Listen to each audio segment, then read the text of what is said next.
VP Duterte para po mag-file ng kanyang answer sa articles of impeachment. If ever po na isubmit niya yung kanyang answer, ano po ang reaction ng House Prosecution Panel? Well, we will be welcoming the answer of the Vice President, no? Remember, ang mga allegation of offenses in the current articles of impeachment is almost similar to the allegation of offenses in the articles of impeachment back in the 19th Congress. Suffice it to say, ang tagal na po na naghihintay ng taong bayan ng kasagutan ng ating Vice Presidente. And even us, the 11 prosecutors, are looking forward to see the answers of the Vice President to this allegation of offenses.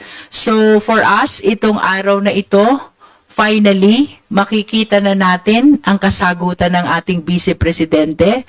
Let us recall that during the Justice Committee proceeding, wala po tayong nakuhang responsive answer to the allegations of offenses.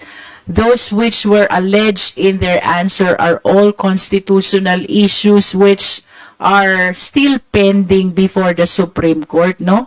Ang gusto po sana namin, which I believe ito rin ang inaasahan ng taong bayan, yung mismong kasagutan sa usapin ng threat, kasagutan sa usapin ng misuse of confidential fund, kasagutan dito sa usapin ng unexplained wealth and non-disclosure to SALN, at yung kasagutan din sa usapin ng bribery.